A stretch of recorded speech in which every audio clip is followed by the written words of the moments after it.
Hello, podheads, and welcome to another episode of Over My Dead Pod. I am your host for today, Kate Carter. I'm Kylie Colwell. And I'm Holly Spear. March 1997. Police received a tip about a possible mass suicide at a sprawling mansion located in Rancho Santa Fe, California. When the deputies arrived to the property and forced the doors open, the stench hit them first. Inside, a silent house. The curtains were drawn, the air was heavy and still, and the rooms filled with bunk beds, neatly arranged with bodies. Dozens of them, each one of them covered in a purple blanket, black Nike sneakers sticking out from the bottom. 39 people were all dead. These were the members of a cult called Heaven's Gate. And what led to them here is a story of delusion, control, castration, rituals, and a belief that death was the gateway to salvation. So buckle in. This is the story of Heaven Gate and the cult that reached for the stars and never came back.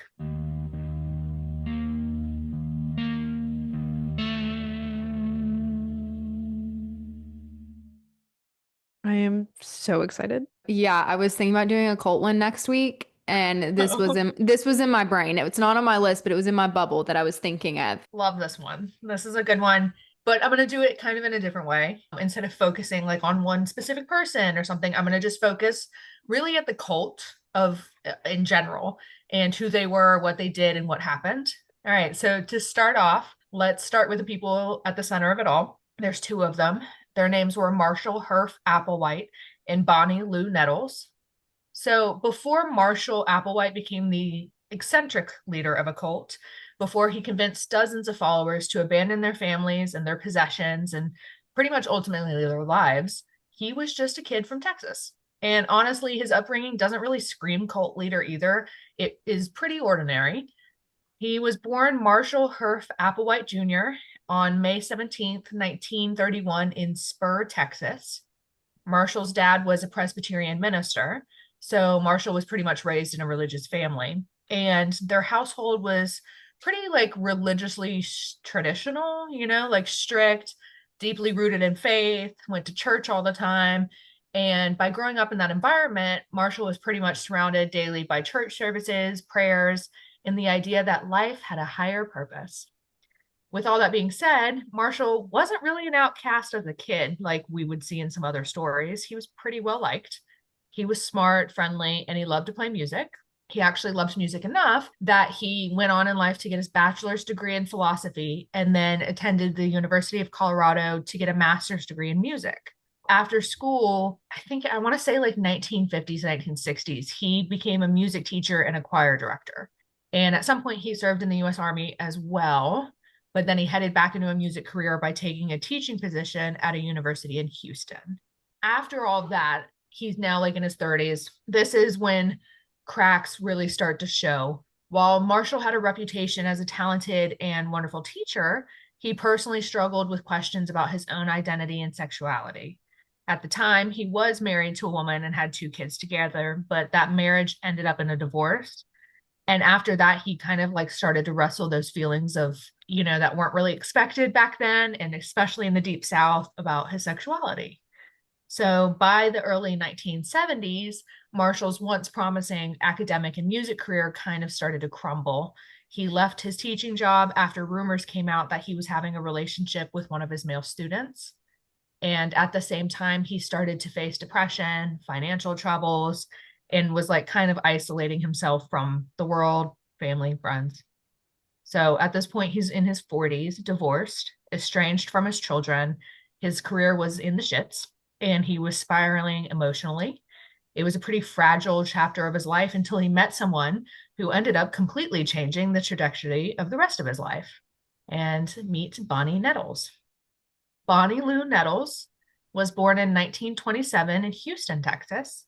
She grew up pretty traditional, middle class family. And honestly, her life, just as Marshall's, wasn't traumatic or scandalous. It was pretty average for growing up in the 30s and 40s. So Bonnie went on, education wise, she became a nurse. And then she got married and had four kids.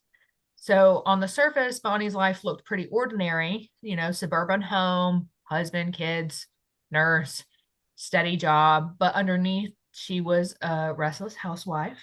And by the late 1960s, early 70s, she became heavily involved in what is called New Age spirituality, which was astrology, theology, sciences, and even spirit guides that she followed. And she followed a specific spirit guide called Brother Francis, which I'm not gonna lie, I don't know anything about spirit guides. With her growing obsession of this new age, her marriage slowly started to fall apart, which kind of makes sense. Her husband was a pretty practical man, and he really didn't understand this new love of hers. So eventually they divorced. In 1972, Bonnie's path crossed with our guy, Marshall Applewhite.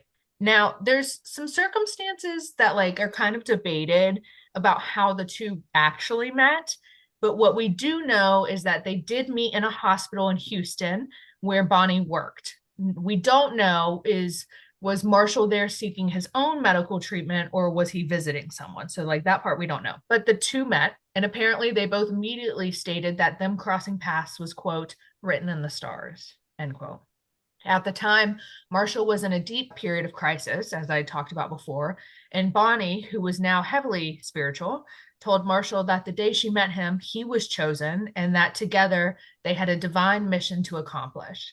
So, like, I will say a lot of the story is going to end up just being Marshall, but like Bonnie was kind of like the OG. Like, she was the one that brought all of this stuff into Marshall's life. He just happened to be like super depressed at the time. And I think just needed some type of outlet. And Bonnie literally met him at work and was like, we were meant to be together and it's written in the stars. And Marshall was like, yep, taking you home, you know? I wish it were that easy. This meeting of them marks the beginning of their partnership. And soon after, they both decided to abandon what was considered their former lives. And they even renamed themselves. So Bonnie now went as T.I., and Marshall went as Doe, D.O., like music notes. Bonnie and Marshall convinced themselves they weren't ordinary people, they were chosen, and that messengers from a higher plane of existence that was beyond human life chose them. And honestly, they weren't like delusional in a way that, like, okay, they didn't look delusional in a way that was like chaotic. And what I mean is, they were very calm people, they were very persuasive, they were very smart, but from what we would see later on, also frighteningly convincing. And soon they would begin to build a following, and that following is what we now know and call Heaven's Gate. The 1970s were pretty like fertile ground for new religion movements in the US. It was post-Vietnam War, post the Watergate scandal, and heavy into UFO like fever. And people were searching for something bigger in the world, something different. And so Marshall and Bonnie, T and Doe, began traveling the country. They held meetings in libraries, college campuses, motels, and they wanted to put together a group that offered others an escape, pretty much. They believed that Earth was going to be wiped out soon, which they called recycled. But what they believed is that there was a way out from like being recycled. That was them saying ascending to the next level. And what was their proof of all of this? Well, it was themselves. Or they told their people that the only way to survive was to shed their human bodies and join them on a spacecraft. Yes, a spacecraft that would follow a comet. You know what I was also thinking too? Because I didn't talk about it in my writings or in my research. We're in the 70s. We're talking drugs We're talking a good time. and UFOs and aliens.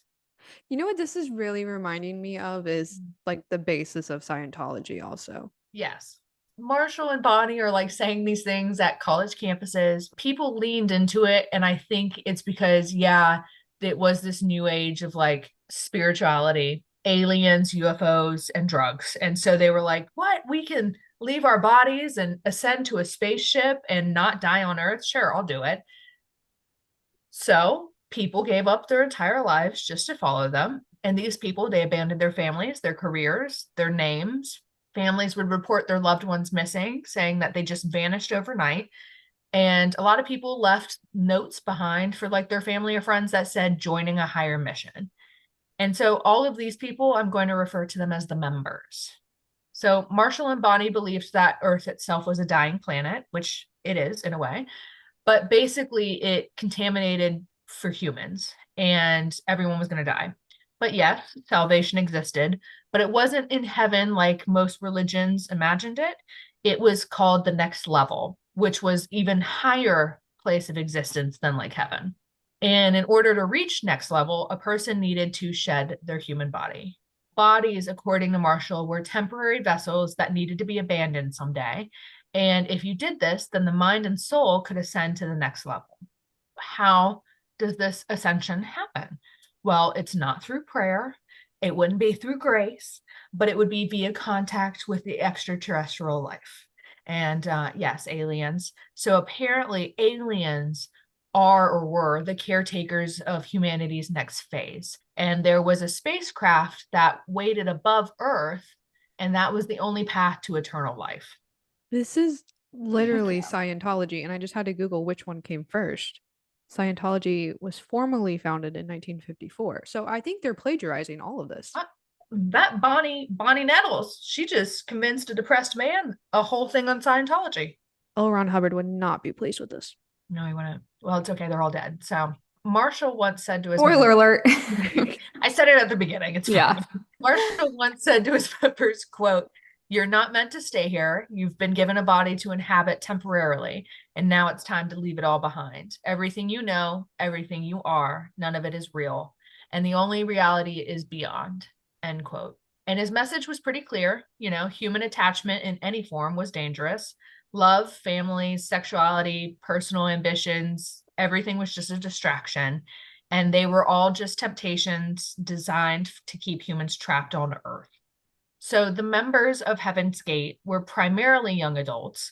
They were often disillusioned, searching for some type of meaning, or like kind of on the outskirts of society. Most of them, like almost all of them, were extremely intelligent people, very well educated and articulate. But Marshall and Bonnie had a knack for being able to find like the vulnerable, idealistic people, the people that would be willing to abandon everything for a promise of salvation, especially a cosmic salvation. And the pitch was that Marshall and Bonnie gave, it was good, to be honest. I mean, the world is going to collapse. We have a way to escape death. And there's this community where everybody thinks the same. And we have the ultimate truth. So, like, why not join the group? Don't you want to survive? So Marshall and Bonnie are traveling throughout the country, holding these open forum meetings. And members were often drawn in slowly, like not really all at first. Marshall and Bonnie would send out letters, they'd pass out pamphlets, have a meeting, and then came the one-on-one attention. So they would have private conversations with people. Marshall and Bonnie were really good at like targeting doubts, insecurities, you know, people's fear of death. And so slowly these members or these followers who were becoming members were kind of made to feel that like leaving the group was impossible at this point because you were just going to die. Inside this group, individuals' lives were stripping down to basically nothing. I don't know how much you guys remember about it, but life inside Heaven's Gate was highly regimented. The rules were strict, almost military style, but also grounded in what Marshall and Bonnie's vision of like purity was. So members were required to dress identically, originally in all black, but later in matching sweatshirts and pants and famous Nike black sneakers. Members had to give up all personal possessions like their houses, car, jobs, families, pretty much anything that connected them to the material world. They also had to sever ties with everybody that was on the outside of the group. So any letters from loved ones or friends that came in were either returned unopened to the senders or just burned. And lastly, all members had to also adopt new names and identities that reflected their spiritual rebirth. So members' personal history was pretty much irrelevant because the only history that now mattered was their membership within the group. All meals were sat in silence. All beds were identical to one another. And more specifically, all conversations were recorded and monitored. I mean, if you go and look at pictures too, you'll see that all the members kind of started to look alike. They were all super thin, very pale, robotic, and their personalities were pretty much drained until they seemed like a shadow of themselves, I guess you would say. And so pretty much daily life in Heaven's Gate was very disciplined. The day-to-day life was members waking up super early, usually before the sun comes up, to do chores. And then their days were filled with studying Marshall's writings, followed by mediation, meditation, and then they would end their days with talking about the next level ascendment. So Doe, aka Marshall, called the human body a quote vehicle. And he told his members that, quote, you must overcome human attachments, family, sex, food, even your own personality. If you cling to any humanity, you cannot graduate, end quote. It doesn't sound like a very fun cult. At least there has to be something fun about the cult to make people want to join it. This sounds like boot camp. Jonestown, they seemed like they had a good time. Jonestown was pretty good. Yeah. Yeah. They threw down there, you Or know? the Manson family, they were just killing people. Like, that's fun. Doing drugs and making bad music. Like that, those I could see. This Yeah. sounds really boring. Anyways, what's most disturbing is that Marshall and Betty, like Bonnie, set all these rules and the members listened, you know? Imagine like walking into a normal house. It's because they were at a mansion all living together. And you find 30 plus people all dressed the same, sitting quietly in same positions, speaking when only given permission, and believing that any attachment to the world would prevent them from boarding a spaceship. It's strange. In one of the more horrendous chapters of Heaven's Gate as well, Marshall convinced all of his male members to undergo castrations. He claims that sexual desire tied them to their human bodies, and by cutting that away, literally, the ultimate act of devotion. So the first attempt of a guy getting castrated was actually done in the house's bathroom, and as you can imagine, went horrifically wrong. The member bled so badly they rushed him to the ER, but instead of deciding to stop the process, Marshall saw the bad castration as proof that only true believers must suffer. Dude, So this cult is not fun. every single dude member in the cult went down to Mexico instead of doing it at the house, and they all got castrated in Mexico. So You know what? That is honestly something I could get behind. male castration. Yes. Honestly, if I was a female in the group, I'd be like, sure. All right, so let's fast forward to 1985. Bonnie Nettles, this is going to come as a shock because it just comes out of nowhere. She died. She passed away of cancer. Her death wasn't very like super shocking to the group, but usually in our podcast we have like gruesome death stories and stuff. No, she died of cancer. It was really quick. There wasn't anything violent, horrific. She was just simply too sick. Marshall took this opportunity to reframe Bonnie's death in a way that controlled the group. He claimed that Bonnie had simply graduated to the next level and she was now waiting to guide the rest of the remaining members. So now Bonnie was like a higher up power. So instead of mourning her loss, Bonnie's death became a tool of reinforcement within the cult.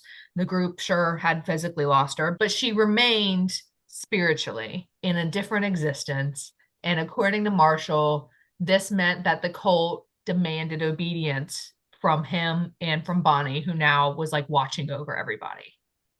Also, when Bonnie passed, Marshall, not surprisingly, took on a role of absolute leader within the cult.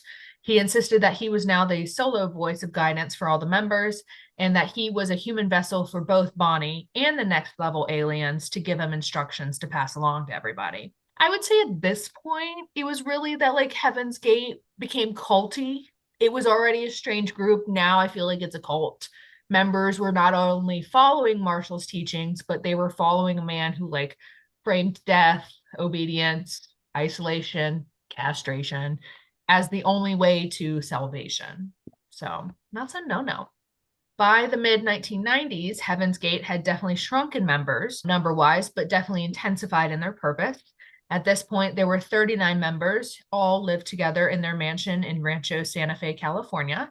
And if their purpose wasn't odd enough, a few things that happened inside that Rancho Santa Fe house were even weirder. One of those things was called the body swap preparation, in which Marshall instructed his members to begin a series of bizarre practices to prepare their bodies for leaving Earth. Along with wearing the identical clothing and striving to all look alike, regardless if male or female, Marshall had all of the members on a strict diet where weight control was mandated. Yo, this cult sucks. Like, you're being weight controlled? Not as a grown adult. They basically would fast for days at a time and try to be as skinny as possible because apparently a lean body could easily transition more onto the next level. Another thing was to be excessive in their hygiene routines, and members would bathe multiple times a day, brushing their teeth every hour on the hour. And this was to make sure that their physical bodies were pure so that when the day came to ascend from them, they were leaving behind beautiful bodies. Imagine the water bill in that place. How do they even fund any of? I don't. Okay. Another thing, which this one's a little odd to me, but Marshall pretty much approved and encouraged plastic surgery for all of the members. And that's because he wanted them to all look alike. So any deformities or like distinguishing like maybe scars or beauty marks on a person were removed via surgery. Was he paying for these You know surgeries? what? That's what I was like, where did all this money come from? Because like if you're bathing multiple times a day and it's 39 of you guys, your water bill's got to be crazy high. I think people that left their families took all the money, and gave it to Marshall most likely. Another thing that occurred within the Heaven's Gate walls was their phantom and UFO sightings. Now, this cult definitely relied on the fact that aliens and UFOs were real, which we don't need to go into arguing about right now. But this group truly believed at their core that a spacecraft was trailing a comet. And this comet was called the Hale-Bopp. This spaceship would be taking them from Earth to the next level. And there were written tales and journals found later on of members saying that they sat in their bedrooms for hours, just staring at the sky through the windows, binoculars and lasers in hands, and trying to make themselves known to the spacecraft's presence. A majority of the members would even get together and try to communicate with the apparent spaceship. And by doing so, they would meditate for long hours, sometimes days, until they fainted from hunger or exhaustion and had to stop. Oh, and during these meditation sessions, some members claimed that they were having out of body experiences like ghosts or phantoms, and they saw themselves, which they interpreted was their future selves, like watching them leave Earth. To me, I interpret that as, no, baby, you haven't eaten in 5 days or slept, so you're hallucinating. But Right. to each their own. Quick note, the comet they were following, this is a real comet. This comet was where the spaceship was. It was like following it. But here's something I don't understand, and I want to see if you guys can describe this to me as well. So this comet was made aware by astrologers in 1995. So it wasn't discovered until 1995 that this comet existed. So what was Marshall and Bonnie telling their followers prior to 1995 where the spaceship was when the comet didn't even exist? Listen, they knew about the comet before the astrologers did. You know what? Obviously. That makes a lot of sense. Another thing that happened within the house's walls were the escape attempts that happened. Now, I love a good escape attempt, but I will say these kind of were a little let down for me. Some members quietly tried to leave the group over the years without telling anyone. Many tried to disappear without a trace. Some of them faked their own deaths really poorly. But because of this, Marshall kept tabs on everybody through surveillance cameras and microphones on the properties. Some ex-members reported that the cult would even track mail and phone calls to catch anyone who was thinking about leaving. There was this one time, too, that a member became really, really sick. And instead of waiting for Marshall's permission to go to the hospital, because Marshall often refused for anybody to leave, the member fled the house in the middle of the night and took nothing with them. But when Marshall found out about this, he reportedly sent members out to search for that person and brought them back to be punished. There were also a few members that actually successfully ran away, but then decided to come back. And why did they return? Most cited psychological manipulation, because Marshall was very convincing at making them think like, if you leave, you're going to die anyways, like you're not going to the next level. Some of these members who had escaped successfully, unfortunately, were caught by other cult members and recalled being physically restrained and brought back to the group. And so once they were back in the group, they were often heavily humiliated or put through intense indoctrination sessions, which was like a ritual punishment, basically, where all members would take part in like mentally torturing the people. But it was more of like torturing in the fact of like, you have to sit in a room and us talk to you for 6 days and you can't do anything. It wasn't like physically torturing. On to the purpose of Heaven's Gate. So Marshall and Bonnie always talked about a cosmic rescue and the spaceship. Well, as the 1990s began, Marshall started talking about leaving Earth physically, like preparing for it, and he called this the exit. Unlike most cults, there were no last minute like panics or frenzies within Heaven's Gate, and that's because Marshall had it all planned out. He wanted it to be perfect. Each member, including himself, would leave Earth at the same time, dressed identically and in complete peaceful harmony. And the members, they trusted Marshall without question. The outside world was irrelevant. They didn't care anymore. The fear of death was irrelevant. They knew they were going to survive. And only ascending to the next level and the end mattered. So leading up to the exit, the group's daily life became almost more military in precision and like surgical in precision. Meals were like highly regimented and strict. Everything was vegetarian. Members were encouraged to maintain their current weight and physical health so that their bodies could transition smoothly. Exercise was mandatory. They marched, did calisthenics, they stretched, and everybody's movements were synchronized and disciplined with each other, which I would have loved to have seen. I'm just imagining this spaceship has like a weight limit and they have to Yeah. reach it. Because, you can't hit more than this amount of pounds. Or you got to pay extra. No. Each day, the members wore and then washed their black shirts and black pants. And as I said before, their brand new black Nike sneakers. If the members hadn't already done so, their names were changed. The members were highly encouraged, aka forced, to shed their old identities entirely, taking on spiritual names that reflected their rebirth. And then also the daily lectures from Marshall really intensified. He would like speak more in detail about the ship coming to get them, the kind of aliens that they were going to meet, and what to prepare for the exit. In the final days leading up to the events that occurred on March 26, 1997, a contact with the outside world was extremely minimalized, strictly monitored, even more so than normal. Like everybody's phones and stuff was tapped. Marshall had already instructed all of the members to destroy their personal things and avoid all television, newspapers, and distractions from the outside world. The members were convinced, because they had been told to do so, that any attachment to the regular world would prevent them from ascending. Which is kind of like scary. Like if you're being brainwashed and stuff, and they're like, if you have a single attachment to anything outside this wall, your ass is getting left behind. Now, Marshall didn't act in a fast manner whatsoever. I mean, it was months before the March events occurred, but he had planned everything in detail. The location was going to be at the Rancho Santa Fe house in California, where everybody lived together. The timing, which Marshall stated was to occur during a window when that comet was passing Earth. The clothing and supplies was members' clothes and food items were only going to be bought up into enough that the event occurred and nothing afterwards.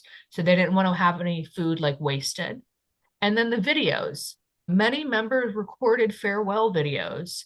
They sat in front of a camera, smiled, their voices calm and even seeming cheerful. And they would say things like, quote, "I'm ready. I'm excited. This is the happiest day of my life." And lastly, the method. Marshall had given instructions to his Heaven Gate members that a mix of phenobarbital and vodka would be passed around to the group, and that would help induce a sleep-like death. And then members would be instructed to place plastic bags over their heads and secure them tightly. So, in other words, Marshall was instructing his members to commit a mass suicide. And so on March 22nd, 1997, 39 members prepared to leave Earth for the first and final time. They took showers, they all shaved their heads, they put on identical uniforms, and they arranged their bunk beds. In a last act to remain calm, even a soundtrack of music was played throughout the house that they truly believed was going to help carry them beyond the stars. A lot of people don't know is that Heaven's Gate actually committed their mass suicide in 3 waves. So they had practiced previously lying down in rows on their beds, covering the future to-be-dead bodies with blankets, and practiced the order of who would go first, who would clean up, and who would follow. So on the first day, March 22nd, the first wave of people stepped forward. Over a speakerphone, Marshall, who was dressed like the rest of his members, instructed the group in final words, quote, "We are ready. We have completed our mission. Now we ascend," end quote. The first wave ate pudding or applesauce that was laced with the sedative mix. It was bitter. It was chemical tasting. And then came the plastic bags, pulled over tightly their heads. Some of them vomited. Some of them urinated themselves as their muscles failed. Bodies were convulsing, and plastic could be heard rattling against their faces until the movements stopped. Once the first group was gone, the survivors removed the bags to clean the members' faces. carefully turned the blanket, tucked the blankets over them, and cleaned up the surrounding messes. And then it was their turn. And in 3 waves over 3 days, 39 bodies laid side by side. The scene itself was pretty horrific in its precision. Like I said before, all beds were lined up together. Everyone was fully dressed in the same outfit. Shoes were perfectly visible. Heads were covered, most of them. And some, but not all, were clutching a small item to their chest. They like to say later on that was a last connection to their human lives. And it was, by all accounts, calm and eerily silent, minus the background music playing. On March 26th, a man named Rio D'Angelo, he was born Richard Ford, but he goes by Rio D'Angelo. He was a former Heaven's Gate member who had left the group months earlier. He actually received a package from the cult. Inside was a videotape and a letter. The videotape showed the final farewells of the members, and the letter explained that the group had, quote, exited their vehicles, end quote, to board a spaceship following the Hale-Bopp comet. Obviously alarmed because he didn't know it was happening right then and there, Rio went to the Heaven's Gate mansion in Rancho Santa Fe, and when he entered the property, he found the bodies. Rio quickly called his boss at work, which don't know why he did that, and his boss was the one that alerted the San Diego County Sheriff's Department via an anonymous tip that a cult might have just committed a mass suicide. When deputies entered the cult's house on March 26, they were immediately taken back at the horrifying smell coming from each room. At this point, the music had stopped playing, so the mansion was silent, except for the noise of flies buzzing around. Inside every single bedroom, the deputies found bodies. Some were already bloated, skin marbled purple and green, and fluids were staining the mattresses and the floor. The black Nike shoes shined from the bottom of each bed, and the plastic bags still clung to a few of the members' faces were now fogged with condensation. Eventually, once autopsies were performed, all 39 members' stomachs were seen to be full of the toxic phenobarbital mix. All of their fingernails had turned blue from suffocating with a bag, and all of their skin had already began to droop just within the few days from decomposition. In the main living room at the mansion, notes and videos were displayed explaining the group's decision so that there was no guessing to what had just occurred. The group wanted the outside world to know how to interpret their deaths or their exits. But for the outside world, as the news broke, it was pretty strange and unheard of. How could 39 intelligent, highly educated adults willingly take their lives in such an organized and methodical way for a belief that a spaceship was waiting beyond the stars? The world was stunned, as you could say, as newspapers and medias and tabloids ran the stories that combined horror and disbelief. Many questions arose, which makes sense. How did this guy, Marshall Applewhite, convince so many people to die? Why did members just abandon their families, their homes and identities? And perhaps the most unsettling, why was the scene so calm and controlled when everybody had just died? Psychologists later described the Heaven Gates cults as a death by obedience type of death, meaning every single member of the cult had been indoctrinated, isolated, and conditioned to accept that death was the ultimate reward. It was the mix of decades of manipulation from Marshall and Bonnie, their specific rituals, and absolute control that they had over their members. One of the deputies from the day that the Heaven's Gate members were found stated, quote, "It was the eeriest silence I've ever heard. We found 39 people, 39, all dead, all looking like they had just gone to bed, except the smell reminded you that they hadn't," end quote. In the final farewell tape found, Marshall Applewhite stated, quote, "We do not fear death, we celebrate it. Death is the only way to leave this world. Don't mourn us. We are beyond you now. We are beyond human," end quote. And that is the story of Heaven's Gate, the cult that traded their lives for a spaceship that never came. I mean, do we know if the spaceship never came, though? You're right. You're right. But Earth hasn't been doomed yet. So, they left a little early if they did so. One could argue. True. One very important piece you left out. I didn't know much about the story, but I did know that Mr. Marshall was a professor at one point at the University of Alabama.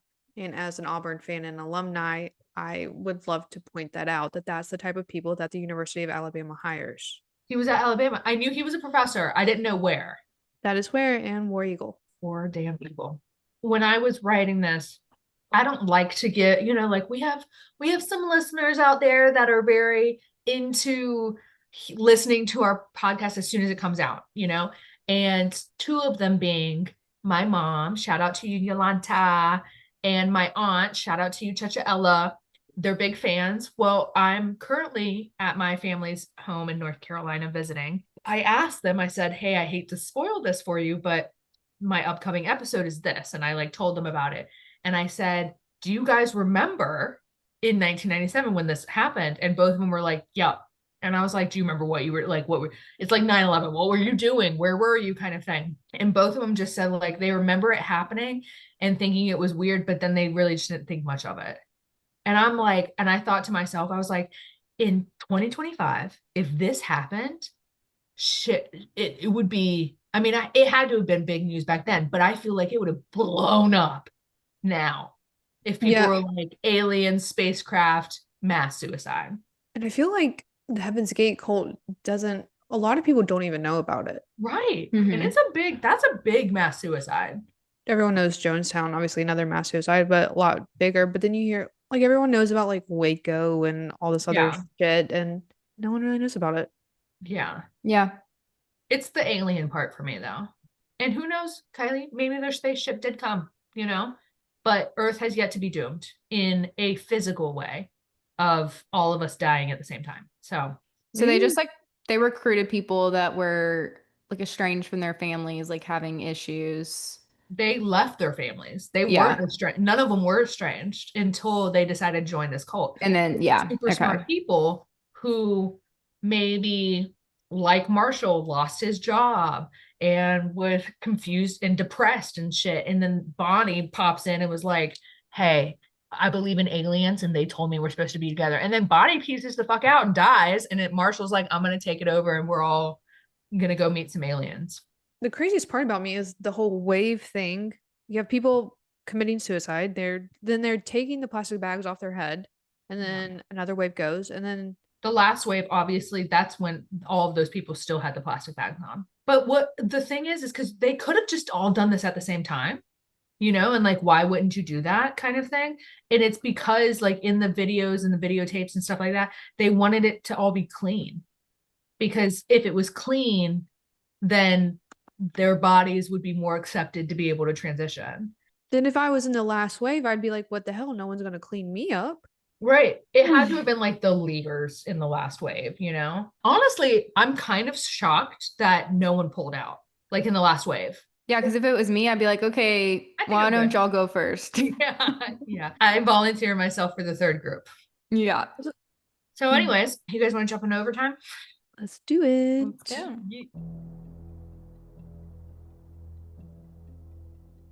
I had a thought. Yes. Because, the Heaven's Gate uniform, if you had a cult, what uniform or dress code would you have your cult members dressed in? Here's what I was. You go first. What I was immediately thinking, I'm a watcher of Keeping Up with the Kardashians. Kim K has all of her like nannies and like housemaids and whatever else. They all have to wear like Skims. Yeah. Neutral clothing. Like loungewear. I would join a cult with loungewear. You're getting like free Skims, whatever. You know what I mean?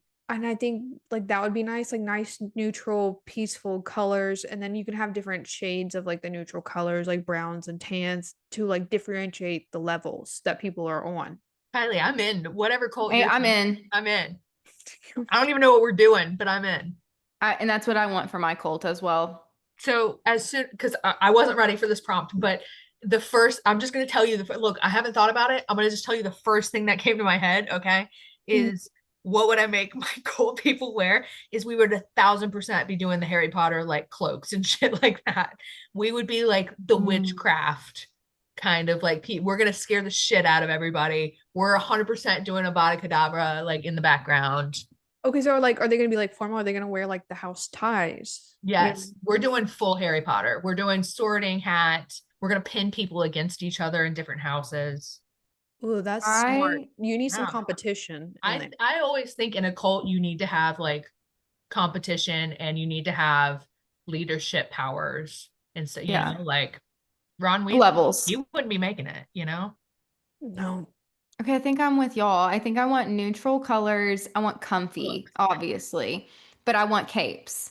A mix of our two cults. Yeah. That sounds fun. Maybe underneath the cloaks is Skims.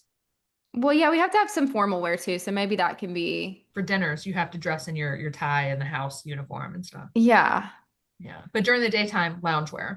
Yeah, that's what you have different outfits for like different activities. Like we have like our prayers and our, our Pilates, Yeah.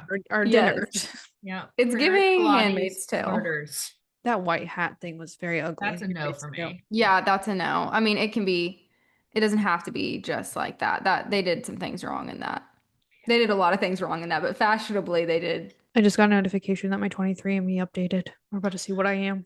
Another sibling? Another sibling. That was good, Holly. That was good. Oh, I'm Jewish. No, I'm you're Jewish. not. I'm Jewish, guys. I'm No, Jewish. you're not. I'm Are you? finally Jewish. 1.6% Ashkenazi Jew. 1.6%. Take it. 1 out of 100 people. That's the I am 1. still 76.5% German. Yeah. I try personally to not think about that as a Polish person, but it's fine. Wait, I missed what happened. I had to pee She's so a bad. Jew. I'm Jew. Oh, shalom. No Christmas gifts, you guys. You got to give me 7 gifts for Hanukkah. You got it. I'm going to start doing that for sure. All right. And with that, thank you for tuning in to another episode of Over My Dead Pod. For more information about the case, you can check us out on our website at overmydeadpod.com or on our social medias. Go like, follow, comment, subscribe. We love you guys. And we will see you next time for another episode. Bye. Bye. Bye.